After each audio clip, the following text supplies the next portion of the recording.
want to share with you some thoughts today, mainly based on an article by Parker Palmer entitled "Staying at the Table: The Spirituality of Community."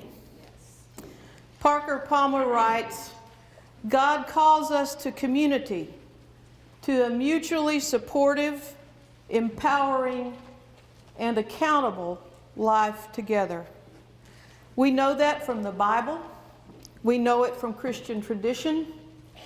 We know it from the yearnings of our own hearts.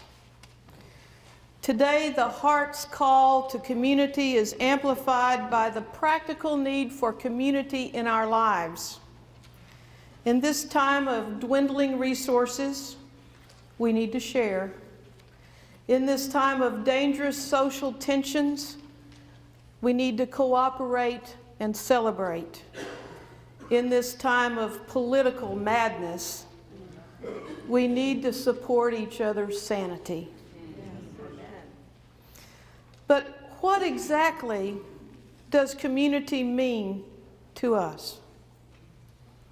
What is it that we're called to? What is it that we're looking for? Without an accurate image of our life together, we may settle for something that falls far short. Or we may not recognize community when we're in the midst of it. Our yearnings and our actions are not shaped by theories we carry in our minds, but rather images we have in our hearts. Images shape our hope for community. Two images of community are so deeply embedded in the Christian story and life, they could be called archetypes. Both are biblical. The first image, the first community, was the Garden of Eden. The image of the garden is found in Genesis, and humans are described in this Garden of Eden. They were naked and unashamed. Now, my bias is that the Garden of Eden was in the South. Because people didn't need clothes. It was warm in the Garden of Eden. But we'll pass that along. Pass that on. Humans are described as naked and unashamed, in harmony with God and each other, where we are vulnerable without feeling shame about who we are. The first image of community in the Christian witness. The second image of community is in Revelation. It's the New Jerusalem, the beautiful city of God made holy by the presence of God, where every tear shall be wiped away. Yes. Both of these images, the images of the garden and the New Jerusalem, voice the hope that our deepest longings and needs will be met. The garden and the New Jerusalem are the basis of our longing for community in our Christian story. Now we're going to share three practices today. You're going to do some work today. If you thought this was a free ride, you're wrong. Okay, so what we're going to do is, you're smart people, y'all figure this out.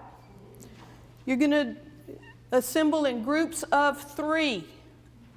And the questions are: where were you born? Where did you attend first grade? Where did you attend high school?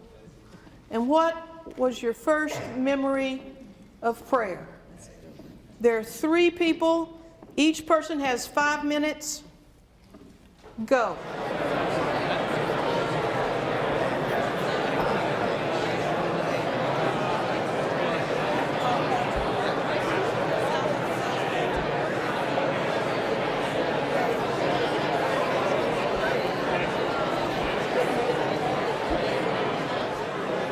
I hope maybe that you will continue your conversations that we've begun here. It's important to talk about important things together.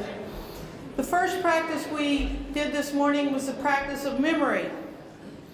Memories of our earliest communities.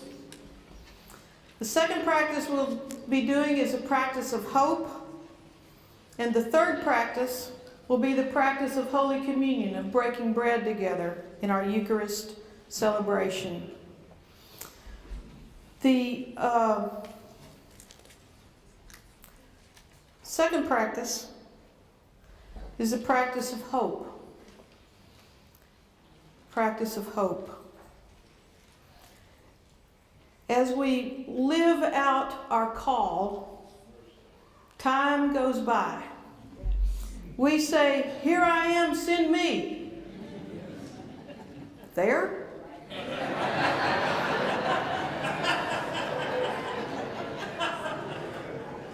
We join the order of elders, of deacons, the fellowship of local pastors, and frequently we discover that it isn't safe to be naked. That the garden and the New Jerusalem feel far away. We have choices at this point. We can become bitter or disillusioned. We can withdraw. Or we can step deeper into and through our disillusionment and look for ways to grow past it. Both the garden and the New Jerusalem are outside history. The garden is prehistory. The New Jerusalem is post-history. But the image of community in the here and now, in historical time, is the Lord's Supper. Breaking bread together. What can we learn from this practice about true community?